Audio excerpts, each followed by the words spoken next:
Hello everyone, आइए जानते हैं कि आप मार्ग ERP सॉफ्टवेयर में न्यू फाइनेंशियल ईयर कैसे क्रिएट कर सकते हैं। और इस वीडियो में हम coming financial year 2024 to 2025 create करेंगे। प्रोसेस स्टार्ट करने से पहले आपको कुछ इम्पोर्टेंट पॉइंट्स का ध्यान रखना है। First, new financial year create करने से पहले आपको प्रीवियस ईयर के फाइनेंशियल ईयर का बैकअप लेना होगा। और आप कैसे फाइनेंशियल ईयर का बैकअप ले सकते हैं, इसके लिए आप डिस्क्रिप्शन बॉक्स में दिए backup of financial year video link की हेल्प ले सकते हैं। सेकंड, अगर आप मल्टी यूजर सॉफ्टवेयर यूज करते हैं तो आप अपने मेन सिस्टम पर ही न्यू फाइनेंशियल ईयर क्रिएट करेंगे और बाकी के नोड सिस्टम पर सॉफ्टवेयर का क्लोज होना मैंडेटरी है। थर्ड, आपको सर्वर बैकअप फाइल मतलब कि ऑटो बैकअप फाइल भी क्लोज करनी होगी। इनके अलावा आप कुछ और इम्पोर्टेंट पॉइंट्स का ध्यान रखेंगे, जैसे कि चालान सिर्फ एक ही बार ट्रांसफर होते हैं और एक बार प्रीवियस ईयर के चालान न्यू फाइनेंशियल ईयर में ट्रांसफर होने के बाद आपको वो चालान प्रीवियस ईयर में शो नहीं होंगे। तो चालान ट्रांसफर करते टाइम आप इस बात का ध्यान रखेंगे। ऐसे ही जो आपके प्रीवियस ईयर के pending purchase and sale orders होते हैं वो आपके न्यू फाइनेंशियल ईयर में शो नहीं होते हैं। लेकिन जब आप न्यू फाइनेंशियल ईयर में बिल क्रिएट करेंगे तो बिलिंग विंडो पर आपको प्रीवियस ईयर के पेंडिंग ऑर्डर्स पॉपअप विंडो में शो हो जाते हैं, जिसे आप चाहें तो बिल में लोड कर सकते हैं। और PDC मतलब पोस्ट डेटेड चेक्स जो आपने प्रीवियस ईयर में बनाए होते हैं वो आपको न्यू फाइनेंशियल ईयर और प्रीवियस फाइनेंशियल ईयर दोनों में शो होते हैं। इसके अलावा आपने जो भी सेल बिल प्रीवियस ईयर में बनाए होंगे उन्हें आप न्यू फाइनेंशियल ईयर में व्यू तो कर सकते हैं, लेकिन उन्हें मॉडिफाई नहीं कर सकते। आप न्यू फाइनेंशियल ईयर क्रिएट होने के बाद यूजर वाइज बाउंडेशन भी लगा सकते हैं। इसके अलावा आप प्रीवियस ईयर के अपने प्रॉफिट को न्यू फाइनेंशियल ईयर में इजीली ट्रांसफर कर सकते हैं। जैसे ये कुछ challans, PDC, sale bill, pending sale and purchase order हैं, जो हमने previous year that is 2023 to 2024 में क्रिएट किए हैं और ये हमारा प्रीवियस ईयर का प्रॉफिट है। अब जब हम न्यू फाइनेंशियल ईयर क्रिएशन का प्रोसेस कर लेंगे, उसके बाद हम इन सभी पॉइंट्स को वन बाय वन इम्प्लीमेंट करके शो करेंगे ताकि आपको अच्छे से क्लियर हो जाए। आइए अब न्यू फाइनेंशियल ईयर क्रिएशन का प्रोसेस स्टार्ट करते हैं, जिसके लिए सबसे पहले हम लिस्ट ऑफ कंपनी से उस कंपनी को सिलेक्ट करेंगे जिस कंपनी का हम न्यू फाइनेंशियल ईयर क्रिएट करना चाहते हैं और एंटर करेंगे या फिर F8 की प्रेस करेंगे। देन इस विंडो पर दिए न्यू फाइनेंशियल ईयर ऑप्शन पर क्लिक करेंगे तो न्यू ईयर क्रिएशन की ये विंडो ओपन हो जाएगी, जिसमें सॉफ्टवेयर आपको previous financial year and new financial year show कर रहा है। यहाँ आप ध्यान देंगे कि न्यू फाइनेंशियल ईयर 1 अप्रैल 2024 से 31 मार्च 2025 तक क्रिएट होगा। अगर न्यू फाइनेंशियल ईयर क्रिएट करते टाइम आपको स्क्रीन पर 31 मार्च 2025 की जगह 30 अप्रैल 2025 शो हो रहा हो तो आप यहाँ मैन्युअली डेट को सही करेंगे, जो है 1 अप्रैल 2024 से 31 मार्च 2025। फिर उसके बाद एक्सेप्ट बटन पर क्लिक करेंगे। Then you are going to create new books of account from this date to this date. Shall I proceed की ये विंडो ओपन होगी। कंफर्म करने के लिए आप यहाँ से यस बटन पर क्लिक करेंगे। यस पर क्लिक करते ही ट्रांसफर ऑप्शंस की विंडो ओपन हो जाएगी। यहाँ से आप उन ऑप्शंस को यस पर सेट कर सकते हैं जो आप प्रीवियस ईयर से न्यू फाइनेंशियल ईयर में ट्रांसफर करना चाहते हैं। जैसे कि आप यहाँ देख सकते हैं ट्रांसफर लेजर बैलेंसेस, मतलब कि अगर आप प्रीवियस ईयर के लेजर बैलेंसेस न्यू ईयर में ट्रांसफर करना चाहते हैं तो आप लेजर बैलेंसेस के ड्रॉप डाउन में यस सिलेक्ट करेंगे, अदरवाइज नो करेंगे। सिमिलरली अगर आप प्रीवियस ईयर की आउटस्टैंडिंग स्टॉक बैलेंसेस और ब्रेकेज एक्सपायरी स्टॉक को न्यू ईयर में ट्रांसफर करना चाहते हैं तो इन फील्ड्स को ड्रॉप डाउन से यस पर सिलेक्ट करेंगे, नहीं तो नो रहने देंगे। फिर है non working parties, non working items and non working batches, मतलब कि आपकी वो पार्टीज, आइटम्स एंड बैचेस जिनके साथ आपकी प्रीवियस ईयर में कोई डीलिंग या कोई ट्रांजैक्शन नहीं हुई है, अगर आप उन्हें भी न्यू फाइनेंशियल ईयर में ट्रांसफर करना चाहते हैं तो आप इन्हें यस करेंगे, नहीं तो नो पर ही सिलेक्ट करेंगे। देन है चालान्स ट्रांसफर। इस तरह से आप चालान्स भी ट्रांसफर कर सकते हैं, जैसे सेल्स चालान, सेल रिटर्न चालान, सेल्स ब्रेकेज एक्सपायरी चालान और रिप्लेस चालान। वैसे बाय डिफॉल्ट ये चालान ट्रांसफर ऑप्शंस नो पर सिलेक्ट होते हैं और चालान सिर्फ एक बार ट्रांसफर हो सकते हैं। तो अगर आप प्रीवियस ईयर के चालान्स अपने न्यू फाइनेंशियल ईयर में ट्रांसफर करना चाहते हैं तो आप इन ऑप्शंस को ड्रॉप डाउन से यस पर सिलेक्ट करेंगे, अदरवाइज नो पर रहने देंगे। यहाँ हम आपको बताना चाहेंगे कि ट्रांसफर किए गए सभी चालान न्यू फाइनेंशियल ईयर में 1 अप्रैल 2024 डेट में शो होंगे एंड सेम यही प्रोसेस परचेस चालान ट्रांसफर में भी फॉलो होगा। मतलब अगर आप शो हो रहे परचेस चालान में से कोई भी परचेस चालान न्यू फाइनेंशियल ईयर में ट्रांसफर करना चाहते हैं तो आप इन फील्ड्स को यस पर सिलेक्ट करेंगे, नहीं तो नो पर रहने देंगे। इसके बाद है ट्रांसफर पेंडिंग ऑर्डर्स फील्ड। मतलब अगर आप प्रीवियस ईयर के पेंडिंग सेल ऑर्डर और purchase orders new financial year में ट्रांसफर करना चाहते हैं तो आप इस ऑप्शन को यस पर सिलेक्ट करेंगे, अदरवाइज नो रहने देंगे। देन एंटर प्रेस करेंगे और आगे का प्रोसेस करने के लिए यहाँ दिए गए शैल आई प्रोसीड को यस करेंगे। इस तरह से सॉफ्टवेयर में न्यू ईयर क्रिएशन का प्रोसेस स्टार्ट हो जाएगा। तो प्लीज इसे इंटरप्ट ना करें और ना ही सिस्टम क्लोज करें, अदरवाइज ये आपके डेटा पर इफेक्ट करेगा। उसके बाद क्रिएट न्यू हिस्ट्री का ये अलर्ट मैसेज शो होगा। अगर आप प्रीवियस ईयर के बिल्स की हिस्ट्री को करंट ईयर में फॉरवर्ड करना चाहते हैं तो आप बिल हिस्ट्री रन कर सकते हैं, जिसके लिए आप अलर्ट मैसेज में शो हो रहे पाथ को फॉलो करके batch and bill history create कर सकते हैं। अभी के लिए क्लोज पर क्लिक करते हैं एंड लिस्ट ऑफ कंपनी से जिस कंपनी का हमने अभी फाइनेंशियल ईयर क्रिएट किया है उस पर एंटर करेंगे।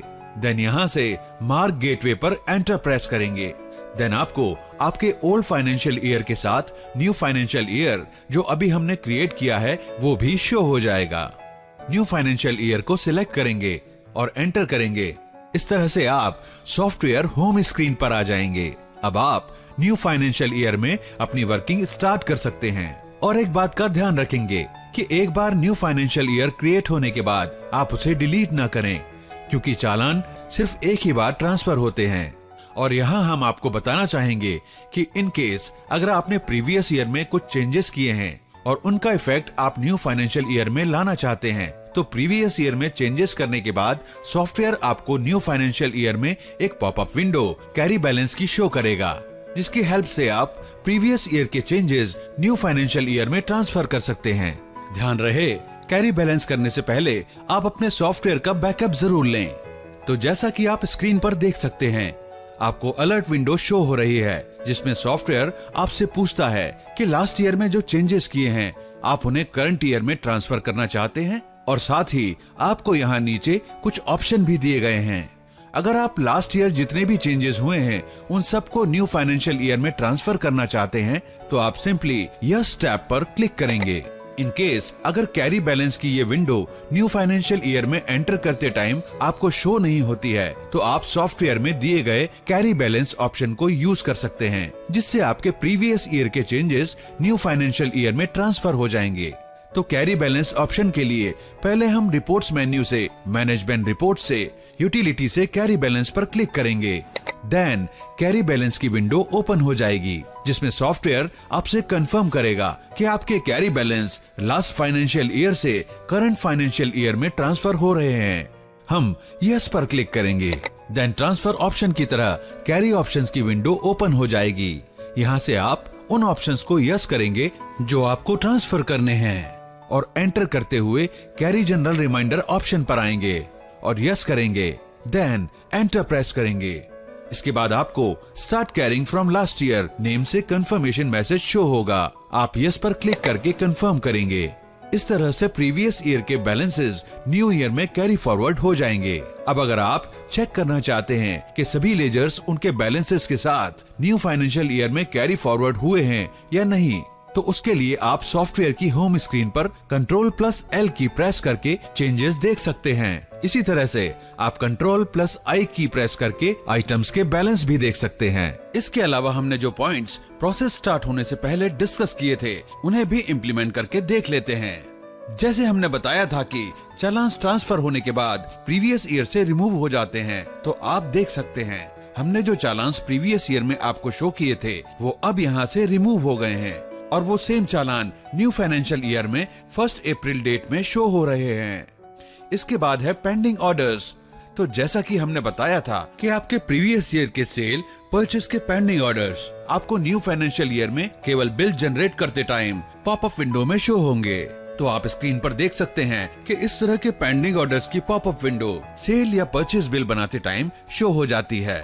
आप चाहें तो पेंडिंग ऑर्डर्स को सिलेक्ट करके उन्हें बिल में लोड कर सकते हैं। इसके बाद पीडीसी चेक करने के लिए न्यू फाइनेंशियल ईयर में पार्टी लेजर पर आएंगे। फिर पार्टी लेजर पर F8 की प्रेस करेंगे तो आप देख सकते हैं जो हमने प्रीवियस ईयर में पीडीसी क्रिएट किए थे वो सेम पीडीसी आपको न्यू फाइनेंशियल ईयर में एज इट इज शो हो रहे हैं। इसके बाद अगर आपको प्रीवियस ईयर की सेल ट्रांजैक्शन देखनी है तो उसके लिए आप न्यू फाइनेंशियल ईयर में होम स्क्रीन पर ऑल्ट के साथ L की प्रेस करेंगे और उस लेजर पर एंटर करेंगे जिसकी लास्ट ईयर की सेल बिल ट्रांजैक्शन आपने देखनी है और लेजर बटन पर क्लिक करेंगे। देन ऑल्ट F1 की प्रेस करेंगे, लास्ट ईयर को यस करेंगे तो आप देख सकते हैं कि लास्ट ईयर की एंट्री आपको शो हो गई है। आप इस एंट्री को व्यू कर सकते हैं लेकिन किसी तरह की मॉडिफिकेशन नहीं कर सकते। नेक्स्ट, अब अगर आपको लास्ट ईयर के प्रॉफिट को न्यू फाइनेंशियल ईयर में ट्रांसफर करना है तो उसके लिए प्रॉफिट को कैपिटल अमाउंट में ट्रांसफर करना होता है, जिसके लिए आप न्यू फाइनेंशियल ईयर विंडो से अकाउंट्स मेन्यू में आएंगे, यहाँ से वाउचर एंट्री पर आएंगे, फिर जर्नल एंट्री से जर्नल में आएंगे। डेबिट साइड में प्रॉफिट एंड लॉस का लेजर सेलेक्ट करेंगे, अमाउंट मेंशन करेंगे जो ट्रांसफर करना है। देन क्रेडिट साइड में कैपिटल अमाउंट सेलेक्ट करेंगे।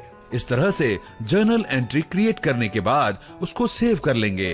इस तरह से आपके प्रीवियस ईयर के प्रॉफिट करंट ईयर में ट्रांसफर हो जाएंगे। लास्ट, हम बात करते हैं कि आपके यहाँ मल्टी ऑपरेटर्स काम करते हैं और आप चाहते हैं कि न्यू फाइनेंशियल ईयर क्रिएट होने के बाद आपके ऑपरेटर्स पर आप कुछ बाउंडेशन अप्लाई कर सकें, जैसे कि ऑपरेटर्स प्रीवियस ईयर में स्विच न कर पाएं या किसी एंट्री को प्रीवियस ईयर में जाकर मॉडिफाई न कर पाएं एटसेट्रा। इसके लिए आप मास्टर मेन्यू से पासवर्ड एंड पावर से ऑपरेटर्स ऑप्शन पर आएंगे, सुपरवाइजर आईडी पर क्लिक करेंगे, सर्च इन ऑल ऑप्शन पर क्लिक करेंगे, लास्ट ईयर सर्च करेंगे, एक्सेप्ट करेंगे। देन आपको last year data entry option show होगा जिसके ड्रॉप डाउन में आपको मल्टीपल ऑप्शंस शो होंगे। अगर आप ऑपरेटर्स के लिए लास्ट ईयर बैन करना चाहते हैं तो आप ड्रॉप डाउन से लास्ट ईयर बैन सिलेक्ट करेंगे, या फिर आप उन्हें प्रीवियस ईयर में एंट्री या एडिट करने की परमिशन देना चाहते हैं तो आप entry, edit and amend option को सिलेक्ट कर लेंगे। इस तरह से आप अपने अकॉर्डिंग ऑप्शन सिलेक्ट कर लेंगे। जैसे अभी के लिए हम लास्ट ईयर बैन सिलेक्ट करते हैं, एस्केप की से चेंजेस सेव करते हुए बैक आ जाते हैं। होम स्क्रीन पर कंट्रोल के साथ U की प्रेस करेंगे और जिस यूजर पर बाउंडेशन अप्लाई किया है उसके यूजर आईडी एंड पासवर्ड से लॉग इन करेंगे। देन मार्क गेटवे पर आएंगे, लास्ट ईयर सेलेक्ट करेंगे तो आप देख सकते हैं यूजर लास्ट ईयर में स्विच करने के लिए एलिजिबल नहीं है। That's it. इस तरह से फ्रेंड्स, आप मार्ग ERP सॉफ्टवेयर में न्यू फाइनेंशियल ईयर क्रिएट कर सकते हैं और प्रीवियस ईयर से न्यू ईयर में अपने बैलेंसेस को कैरी कर सकते हैं। Thanks for watching.